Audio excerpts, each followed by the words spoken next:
मेरे सभी दर्शकों को मेरा नमस्कार। आज जबकि पूरा विश्व एक कठिन दौर से गुज़र रहा है, ख़ास कर हमारा अपना देश भारत, तो ऐसे समय पर मैंने सोचा कि पहले तो मेरा मन ही नहीं था, कह सकते हैं, वीडियो बनाने का। लेकिन जब मेरे पुराने क्रिया योग के वीडियो पर किसी ने मुझसे रिक्वेस्ट की कि मैं इसको विस्तार से बताऊं, और मेरी कोशिश हमेशा रहती है कि कठिन से कठिन चीज़ों को सरलता से सबको इस तरह से बताया जाए जिससे सभी उसको प्रैक्टिस कर सकें। तो मैंने सोचा कि क्यों ना हम इस चीज़ को और ज़्यादा आसान बनाने का प्रयास करें, और मैंने इसी प्रयास के अंतर्गत ये सोचा क्यों ना मैं क्रिया योग के बारे में अपनी जो यात्रा है आज तक की, उसको आप सभी लोगों के साथ शेयर करूं, जिससे आप सभी कहीं ना कहीं उससे जुड़ के इसका अभ्यास सरलतापूर्वक कर सकें। कहीं पर आपको कोई रुकावट महसूस हो, उस रुकावट को भी आप समझकर आगे बढ़ सकें। तो जब मैंने क्रिया योग शुरू किया था, तो शुरुआत में मुझे नहीं मालूम था इसको क्रिया योग कहते हैं, क्योंकि मैं खुद अस्थमा की बहुत ज़्यादा, मतलब कह सकते हैं, अस्थमा की बहुत ज़्यादा दमा की मरीज़ रही। तो मुझे पता नहीं क्यों जब भी लेटती थी तो शवासन करके अपनी सांस पर ध्यान लगाना मुझे अच्छा लगता था, और उसमें मैं 3-3, 4-4 घंटे ध्यान लगाती थी और फिर करती थी। फिर जब मैंने योगा सीखा तो योगा में मैंने इसी चीज़ को और ज़्यादा गहनता से मेरे गुरु आयंगर योगा के, उनके अभ्यास से, उनकी जो दी हुई शिक्षा से मैंने और ज़्यादा इस चीज़ को समझने की कोशिश करी। उनकी हर पुस्तक को मैंने पढ़ा, और एक बार नहीं कई कई बार पढ़ा, और समझने की कोशिश करी कि सांस कैसे ली जाए जिससे हम स्वस्थ हो सकें। सही बताऊं, उस समय मेरे मन में कुछ और कामना ही नहीं थी। तो मैंने सांस पर ध्यान लगाया। फिर मैंने और सही ढंग से सांस लेना सीखने के लिए प्राणायाम का बहुत अभ्यास किया। तो जब मैंने सांस पर ध्यान लगाया, लगाते लगाते बरसों बीत गए, तब मैंने सोचा कि मेरे दिमाग में एक इंसाइट डेवलप हुई कि ये सांस कौन है जो मेरे इस सांस को वॉच कर रहा है।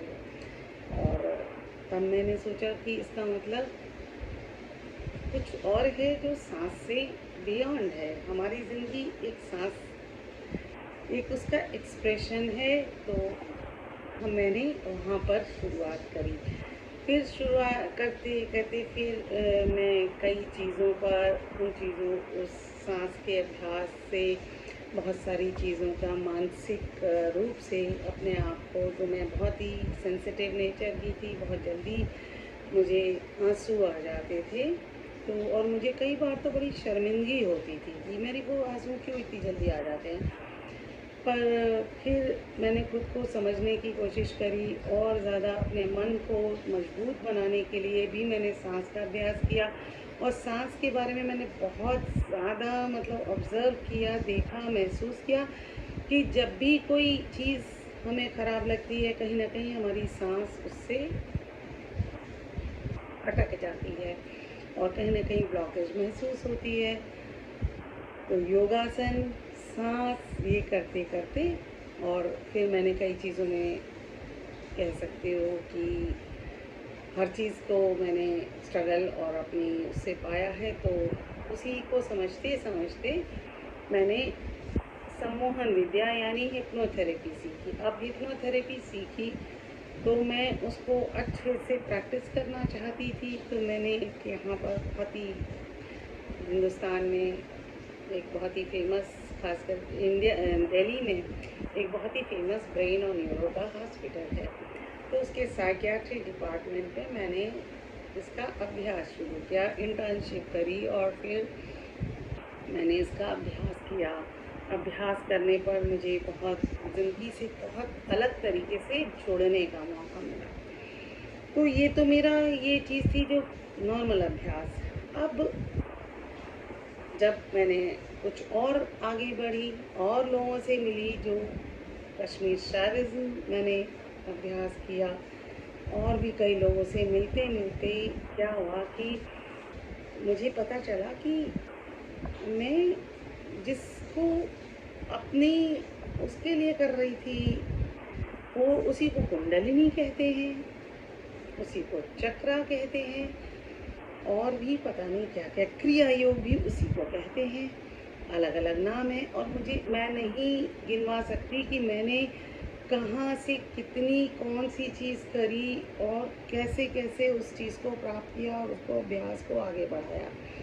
तो करते करते आज मतलब कह सकते हैं आप 20 साल से ज़्यादा हो गए हैं। शुरुआत हुई थी अपनी परेशानी या अपनी तकलीफ़ से छुटकारा या आराम पाने के लिए, लेकिन आज एक तकलीफ़ से तो आराम मिला ही, पर मुझे इस ज़िंदगी को समझने का एक बहुत ही अनूठा तरीका मिला। तो इसी चीज़ के लिए मैं आप लोगों से सबसे कहती हूँ, आप मेरा भी वीडियो देखिए, और भी जो वीडियो आपको अच्छे लगते हैं, आपकी जब आप खुद से कनेक्ट हो जाते हैं ना, खुद से जुड़ जाते हैं, तो ज़िंदगी अपने आप अलग अलग तरीके से जो जो आपकी आत्मा चाहती है, आपका मन चाहता है, अलग अलग तरीके से आपके सामने आता जाएगा। और सबसे सीखते जाइए, और सीखते सीखते आपका क्रिया योग, आपका अभ्यास सिर्फ आप कर सकते हैं। इसमें अगर मैं कहूँ गुरु, मैं थोड़ा सा इस मामले में अजीब हूँ कह सकते हो। मैं किसी भी ऐसे बिल्कुल फॉलो नहीं कर सकती किसी को। तो मैं ये नहीं कहती कि मैं जब सारी चीज़ें सीखने के बाद, आज भी मैं सीख रही हूँ, कुछ नई चीज़ समझ में आती है जिसमें मेरी रुचि आ जाती है, मैं उसको सुनती हूँ, उसको अभ्यास करने की कोशिश करती हूँ। तो जब हम क्रिया योग या कुछ भी ऐसा अभ्यास करते हैं, तो क्योंकि देखिए मेरा ये मानना है, गुरु कोई भी होगा, मैं हूँ या कोई और भी हो, उस सब में कुछ ना कुछ कमज़ोरी होगी, और आप उससे थोड़ा सा अलग होंगे ही होंगे। कभी भी दो इंसान एक जैसे नहीं हो सकते, रेप्लिका नहीं हो सकते, हमेशा हम थोड़ा सा अलग होते हैं, है ना। तो उसको स्वीकारिए। उस मतलब ऐसा ना हो कि किसी को फॉलो करते करते आप अपनी जो ओरिजिनलिटी है, सत्यता, उसको भूल जाएं। तो मैंने बहुत सारी चीज़ें पढ़ती थी, अभ्यास करती थी। तो शुरुआत में जब मैंने अभ्यास किया, तो मैंने देखा कि जो मैंने पढ़ा है या लोगों से सुना है, वो मैं उस चीज़ को फॉलो करते करते तो पता नहीं क्या ही हो रहा है, और स्ट्रगल हो रही है, और शरीर में एकदम कसाव लगता है। तो फिर मैंने अयंगर जी का जब मैंने प्राणायाम सीखा, तो उसमें पाया, उन्होंने कहा कि भाई ऐसे है, जो प्राणायाम है उसको आप पहले गाइड मत करिए, पहले उसको देखिए। जिस तरह से एक जो हाथी को कंट्रोल करता है, वो पहले हाथी के प्रकृति को जानता है, समझता है, उसके बाद जब वो कंट्रोल करता है तो वो कर पाता है। उसी तरह से पहले अपने सांस की प्रकृति को समझिए, पहले उसको ऑब्जर्व करिए, तब वो अपने आप अपना रास्ता ले लेगी। पर अगर आप बहुत ज़्यादा पहले से ही बहुत सारी बाउंड्रीज बनाने लग जाएं, बहुत सारी चीज़ों के बीच में बांधने लग जाएं, तो अभ्यास थोड़ा सा मुश्किल हो जाता है। कम से कम मुझे तो बहुत मुश्किल लगता है, और वो कहीं ना कहीं हम अटक जाते हैं, फिर हम वैसे ही बहुत साल हो जाते हैं। तो मेरा ये मानना है, कोई भी चीज़ को अगर आपको अभ्यास करना है, समझना है, सीखना है, तो पहले वो चीज़, या किसी भी चीज़ को आपको लगता है ना कि आपको उसमें कुछ बदलाव लाना है, कुछ भी, तो पहले जानिए तो सही, अपने मन को पहले समझिए, फिर बदलना चाहें तो बदल दीजिए अगर आपको लगता है।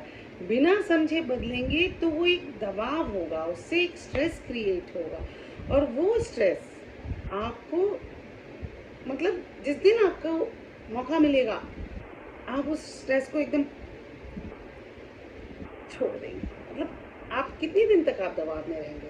जिस तरह से पाइप है, पाइप में अगर पानी जा रहा है और मैं उसको एक जगह से दबा दूँ कि नहीं पानी इधर से जाएगा, तो होगा क्या कि वो पाइप पीछे से जहाँ है जुड़ा हुआ है उसको उससे निकल जाएगा, कुछ भी सही तो नहीं होगा। तो पहले अगर हम पाइप की प्रकृति को समझें, उसके अंदर के पानी की प्रकृति को समझें, उसी तरह से अपनी सांस की प्रकृति को समझें, अपने मन को समझें। पहले उसको समझिए वो किस रास्ते से जा रहा है। जब वो उस रास्ते से जा रहा है समझ आ जाएगा, तो और आपने कुछ रास्ते सीखे हुए कि भाई इसको ऐसे ऐसे नॉर्मल तरीका है और एक सही तरीका ऐसे है। तो जब हम उसको वॉच करेंगे तो हमारा अंतर्मन, जो हमारे अंदर की लाइट है यानी ज्योति है, कॉन्शियसनेस है, वो जागती है फिर तो वो सभी रास्तों को बेहतर, और आपकी शिक्षा, आपका गुरु कौन है? आपके अंदर की वही कॉन्शियसनेस। उस कॉन्शियसनेस में, उसी कॉन्शियसनेस से जुड़ने के लिए हम सारे अभ्यास करते हैं, चाहे वो योगा है, चाहे वो मेडिटेशन है। और एक और बात है, ऐसा नहीं है कि सब लोग एक जैसे हैं वही एनलाइटेंड हो सकते हैं। तो एनलाइटनमेंट के लिए आपका बिल्कुल एक जैसा सबको होना ज़रूरी है नहीं जी। मुझे एक अष्टावक्र की गीता अगर आप लोगों ने सुनी हो उसको ज़रूर पढ़िएगा। तो अष्टावक्र जो थे ना, उनकी बॉडी में 8 वक्र थे। और क्या वो, और उसके लिए सब लोग उसका मजाक भी उड़ाते थे, और उसी चीज़ ने उनको मोटिवेट किया, और उनकी गीता बहुत फेमस है। हाँ, जो कृष्ण वाली गीता है तो ये ज़्यादा फेमस है, उसको इतना मौका नहीं मिला। हाँ, और कह सकते हैं बहुत सिंपल है, ज़्यादा सिंपल है। तो मेरा ये कहना है कि आप जैसे भी हैं, आपकी सांस जैसी भी है, उसको समझना ही, उससे जुड़ना है। उसको आप डंडा लेकर खड़े हो जाएं और उसको रूल्स और रेगुलेशंस बताने लग जाएं, तो वो सही नहीं है। उसी तरह से बहुत सारे लोग मुझसे ये भी सवाल पूछते हैं कि भाई इसमें नॉनवेज नहीं खाना है, ये खाना है, वो नहीं खाना, ऐसा चलना। मैं ऐसा नहीं मानती, क्योंकि आप बजाय जो मेन काम है उसको सीखने के बजाय पहले आप रुकावटें पैदा करते हैं कि ऐसा नहीं होना है, ऐसे होना है, ऐसे होना है, ऐसे नहीं होना। तो उससे अच्छा है कि आप जैसे भी हैं, आप नॉन वेज खाते हैं, नहीं खाते, आपकी चॉइस है। और उस ऐसा नहीं कि आप आत्मा से तभी जुड़ पाएंगे जब आप कुछ नियम फॉलो करेंगे। इससे जुड़ने का सिर्फ एक ही नियम है, खुद को जैसे है जहाँ है स्वीकारिए। तो मैं उम्मीद करती हूँ मेरी इस वीडियो से आप सबको एक और नया सोच मिलेगी, नई सोच से आप ये अभ्यास करेंगे क्रिया योग का। आप मेरे अलावा और कोई वीडियो अच्छा लगता है उसको देखिए, किसी को भी देखिए, जहाँ जहाँ आपकी ज़िंदगी, आपका मन, आपकी आत्मा ले जाती है वो सब करिए। क्योंकि आप सीख रहे हैं, आपका ढंग जो है एकदम अनूठा होगा, और जो अनूठा होगा तो वो आपका ही है। तो अगर आपको मेरा वीडियो अच्छा लगता है तो आप शेयर करें और उसको अभ्यास करें, मुझे बहुत अच्छा लगेगा। तब तक के लिए सब्सक्राइब करें अगर आपको लगता है। Thank you.